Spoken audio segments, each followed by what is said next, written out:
Hey folks, I'm William. This is Runeforged. Welcome to the channel.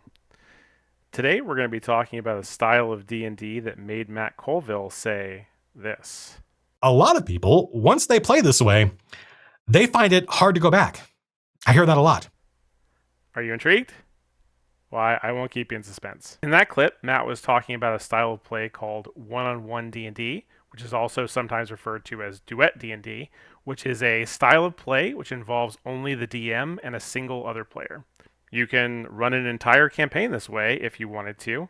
Alternatively, you could do a solo session with each player at the start of a new campaign to ease them into the experience. Or you can use them as downtime between sessions where one player wants to go off and do something that doesn't necessarily involve the rest of the group.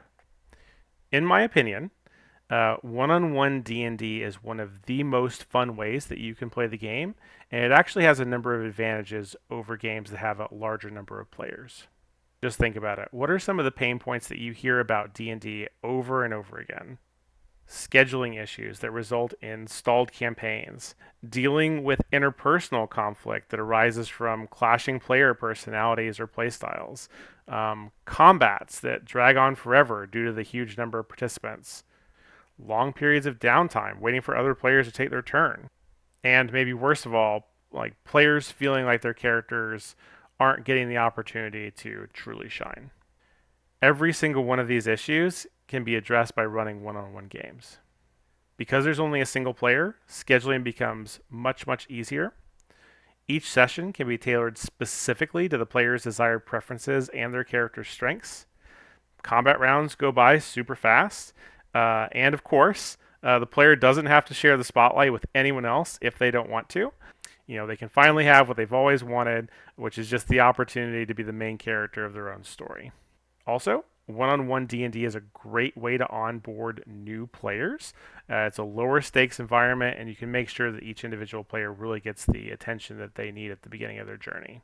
One-on-one also gives you a much better understanding of not only the player's preferred playstyle, but also the nuances of their character. So if I've convinced you to give one-on-one D&D a shot, here are a couple quick tips. Tip number 1 is to give the player a sidekick, which has a number of different benefits. One of those is making combat encounters a little bit easier, if for no other reason than giving the enemies another target to hit.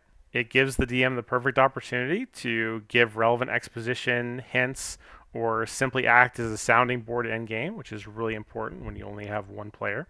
Popular sidekick archetypes might include a bodyguard or a healer, or the sidekick may be the character's squire or apprentice.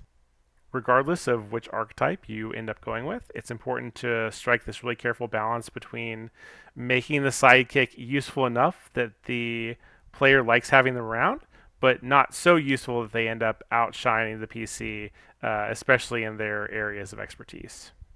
The second tip that I would give you is to reduce the number of enemies that you have in your combat encounters. As a general rule, especially in 5th edition, but it's also true in other systems as well, when the enemies start to outnumber the number of player characters, fights can actually go badly very quickly. So that's something to keep in mind. As a result, I would recommend defaulting to only 1 or 2 enemies per encounter, at least at the beginning, and then seeing how that goes. The final tip that I would give you would be to encourage the player to think strategically about how to overcome challenges that would normally be too difficult for a single person. Maybe that means running away from a fight and coming back later with the element of surprise, or using elements of the environment to the player's advantage, or maybe it just means isolating enemies to take them out one at a time. That about wraps it up for today. If you enjoyed this video, please consider subscribing to the channel and watching this next video that YouTube has recommended specifically for you. Again, thanks for stopping by. I really appreciate it. I'll see you soon. Bye.